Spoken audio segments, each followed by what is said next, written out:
Hello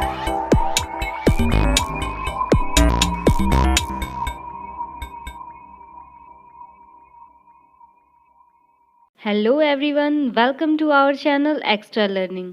आज के इस वीडियो में हम लोग बीएड फर्स्ट ईयर का क्वेश्चन पेपर करेंगे जो 2022 में एग्जाम हुआ था। आज के इस वीडियो में नॉलेज अक्रॉस द करिकुलम यानी कि कोर्स 4 का क्वेश्चन पेपर है। बीएड के एग्जाम्स में क्वेश्चन प्रीवियस ईयर से बहुत ज़्यादा मैच करते हैं, तो अगर आप बहुत अच्छा स्कोर करना चाहते हैं कम टाइम में तो पिछले साल के क्वेश्चन पेपर्स ज़रूर देख करके जाइए।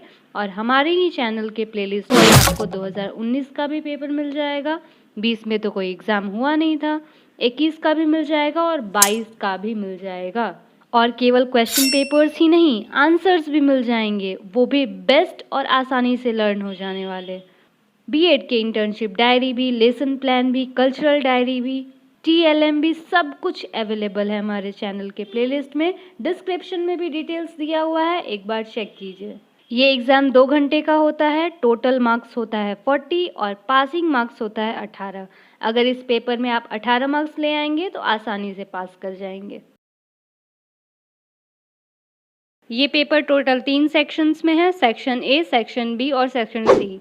सेक्शन ए में टोटल 5 क्वेश्चंस हैं और पांचों क्वेश्चन का आंसर करना है। एक क्वेश्चन 2 मार्क्स का है और टोटल 5 क्वेश्चंस के आंसर करने पे सेक्शन ए में 10 मार्क्स मिलेंगे। लैंग्वेज को एक्सप्लेन करना है 2 मार्क्स के लिए। काफ़ी बार ये क्वेश्चन 5 मार्क्स के लिए एक्सप्लेन करने के लिए आता है, तो हमारे चैनल के प्लेलिस्ट में बहुत अच्छा सा एक्सप्लेनेशन दिया हुआ है, एक बार देख लीजिएगा। Language means system of sounds, words, patterns used by humans to communicate their thoughts and feelings. Language क्या है, भाषा क्या है, तो ये बहुत सारे साउंड्स का, वर्ड्स का, पैटर्न्स का एक तरीके से सिस्टम है, एक साधन है, जरिया है जिसकी मदद से कोई भी ह्यूमन बीइंग, कोई भी इंसान अपनी बातों को, अपने फीलिंग्स को दूसरों से कह पाता है, बातचीत कर पाता है, कम्युनिकेट कर पाता है। करिकुलम, पाठ्यक्रम को कैसे डिफाइन करेंगे, तो ये क्यूरेर वर्ड से आया है।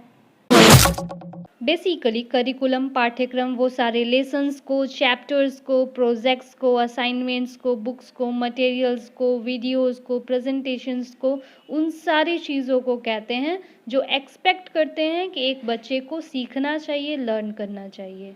Curriculum typically refers to the knowledge and skills students are expected to learn, which includes the lessons that the teachers teach, the assignments and the projects given to the students, the books, materials, videos, presentations. Multilingualism, बहुभाषिकता को कैसे define करेंगे? Multilingualism का मतलब 2 भाषाओं से ज़्यादा भाषा में लिखना, पढ़ना, बोलना, जानना। Multilingualism is generally understood to mean knowledge of more languages than a native language. Linguistic भाषा विज्ञान को डिफाइन करना है। Linguistics is the scientific study of language and its focus is the systematic investigation of the properties of particular language. किसी भी भाषा के बारे में स्टडी करना, खोजना, उसके प्रॉपर्टीज़ को, उसके गुणों को खोजना, इन्वेस्टिगेशन करना ही लिंग्विस्टिक कहलाता है। डिसकंटिन्यूटी थ्योरी ऑफ लैंग्वेज, भाषा का डिसकंटिन्यूटी थ्योरी क्या है, असंबद्धता का विज्ञान क्या है? भाषा का जो नॉलेज है, लैंग्वेज का जो ज्ञान है, वो एक इंसान का ट्रेट है, ह्यूमन का ट्रेट है।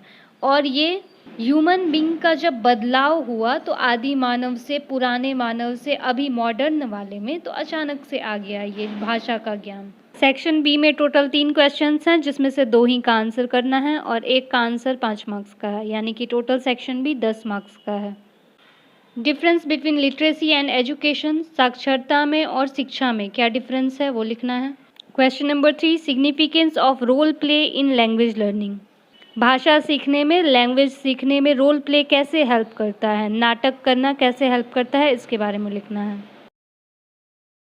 Question number 4, characteristics of good poetry recitation, मतलब कविता का पाठ किया जाता है, पोएट्री पढ़ा जाता है, तो उसकी कैरेक्टरिस्टिक्स क्या है, उसकी विशेषता क्या है, पोएम पढ़ने से क्या होता है, क्या क्या चीज़ अच्छा हो जाता है। या फिर पोएट्री रिसाइटेशन करना है तो कैसे करना होगा कि उसको बोला जाएगा गुड पोएट्री रिसाइटेशन हो रहा है। मतलब अच्छा पोएट्री रिसाइटेशन होने के लिए एक लय होना चाहिए, मतलब थोड़ा सा स्लो होना चाहिए, कहीं पे थोड़ा सा फास्ट होना चाहिए, लाउड वॉइस होना चाहिए, कहीं पे एकदम धीमी आवाज़ होना चाहिए, है ना, उतार चढ़ाव होना चाहिए टोन में, आवाज़ में। Question number 5, benefits of multilingual classroom. मतलब मल्टीलिंगुअल क्लासरूम होगा, क्लास के बच्चे बहुत सारा भाषा जानते रहेंगे, अलग अलग भाषा जानते रहेंगे, तो इसके क्या फ़ायदे हैं? ऐसे क्लासरूम का बहुत फ़ायदा होगा, दूसरा बच्चा बहुत सारा भाषा सीख पाएगा, इसकी मदद से फॉरेन अपॉर्चुनिटीज़ खुल जाएंगे, है ना, विदेश में एडमिशन्स ले पाएंगे बच्चे, डिफरेंट डिफरेंट लैंग्वेजेस के बारे में जान पाएंगे कि कैसे उसकी उत्पत्ति हुई, कैसे ओरिजिन हुआ, सब कुछ जान पाएंगे। प्रोनंसिएशन एकदम क्लियर होना चाहिए, साफ शब्दों का उच्चारण होना चाहिए। सेक्शन सी इस क्वेश्चन पेपर का लास्ट सेक्शन है और इसमें 4 क्वेश्चन दिया हुआ है। केवल 2 क्वेश्चन का आंसर करना है और 1 क्वेश्चन का आंसर 10 मार्क्स का है, यानी कि टोटल सेक्शन सी 20 नंबर का है। Question number 6, describe the constitutional provisions regarding language education in India. मतलब भारत में कोई भी भाषा का नॉलेज देने को लेकर के, कोई भी भाषा लैंग्वेज पढ़ाने को लेकर के कौन कौन से कॉन्स्टिट्यूशनल प्रोविजंस हैं, संविधान में कौन कौन सी सुविधाएं हैं, कौन कौन सा नियम है, कौन कौन सा आर्टिकल है। इसमें ट्राई लैंग्वेज के बारे में लिखेंगे, है ना, राजभाषा को लेकर के लिखेंगे, उसके बाद ऑफिशियल लैंग्वेज कौन सा है। Question number 7, discuss different classroom strategies for developing reading skills of learner.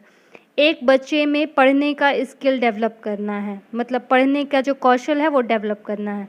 इसके लिए क्लासरूम में कौन कौन सी चीज़ें हम लोग करेंगे, क्लासरूम स्ट्रेटेजी क्या होगा हमारा यानी कि एक टीचर का आंसर्स को बोल के बताने के लिए ज़ोर देंगे, पोएम रिसाइटेशन पे ज़ोर देंगे, है ना, पोएम वगैरह को पढ़ने के लिए, सुनाने के लिए, स्टोरी टेलिंग करवाएंगे, क्लास में डिबेट करवाएंगे। Question number 8, does linguistic background of students affect classroom communication? How multilingual classroom can be helpful in reducing language gap. एक बच्चे का लैंग्वेज का जो बैकग्राउंड है वो किस तरीके से कम्युनिकेशन पे असर डालता है। मतलब एक बच्चा क्लास में बातचीत कर रहा है तो वो लैंग्वेज के हिसाब से किस बैकग्राउंड से आ रहा है, वो असर डालेगा या नहीं उसके बातचीत करने के तरीके पे। जाहिर सी बात है, अगर एक बच्चा घर पे भोजपुरी लैंग्वेज में बात करता है, उसको वैसा इन्वायरमेंट नहीं मिला है, हिंदी लैंग्वेज का नॉलेज नहीं है, तो वो सेंटेंस गलती फॉर्म करेगा, हिंदी में ता है ती है गलत लगा देगा लास्ट में, है ना। तो लैंग्वेज पे असर डालता है, लैंग्वेज के हिसाब से उसका जो बच्चे का बैकग्राउंड है वो बिल्कुल असर डालता है। 2022 का क्वेश्चन पेपर बहुत ज़्यादा ढूंढ रहे थे, कहीं भी नहीं मिल रहा था। आंसर्स में तो इतने ज़्यादा कन्फ्यूज़न थे कि किसका आंसर क्या होगा या कैसे लिखेंगे। वो सारा प्रॉब्लम सॉल्व हो गया, पेपर भी आसानी से मिल गया। फिर आपने अभी तक लाइक क्यों नहीं किया वीडियो को? लाइक कीजिए, चैनल को सब्सक्राइब कीजिए और शेयर कीजिए फ्रेंड्स के साथ। आप सभी जो भी इन वीडियोस को देख रहे हैं वो एक्स्ट्रा लर्निंग फैमिली के मेंबर्स हो गए, तो इस वीडियो पे 500 लाइक्स कराना आप अपना भी टारगेट बना लीजिए, ताकि हमें आपका सपोर्ट मिलता रहे और हम आपके लिए सारे क्वेश्चन पेपर्स अपलोड करते रहें। Question number 9. What do you understand with the term learning through language? How language learning contributes toward learning different subjects? Learning through language यानी कि भाषा के द्वारा सीखना, इसका क्या मतलब है? लैंग्वेज की मदद से सीखना, क्या मतलब है इसका? और अलग अलग सब्जेक्ट को सीखने में लैंग्वेज कैसे हेल्प करता है? लैंग्वेज का नॉलेज कैसे हेल्प करता है? लैंग्वेज की नॉलेज के हेल्प से ही हम बाकी सब्जेक्ट्स को आंसर कर पाते हैं। अगर हमारा साइंस का कोई कॉन्सेप्ट हमने लर्न कर लिया है, उसको आंसर करना होगा, तो हम लोग इंग्लिश में सेंटेंस फॉर्मेशन नहीं सीखे रहेंगे, उसका आंसर कैसे लिख पाएंगे? तो लैंग्वेज का नॉलेज बहुत ज़्यादा हेल्प करता है दूसरे सब्जेक्ट्स को याद करने में, लर्न करने में। तो लर्निंग थ्रू लैंग्वेज यही होता है, लैंग्वेज की मदद से दूसरे सब्जेक्ट्स को सीखना, दूसरी चीज़ों को सीखना।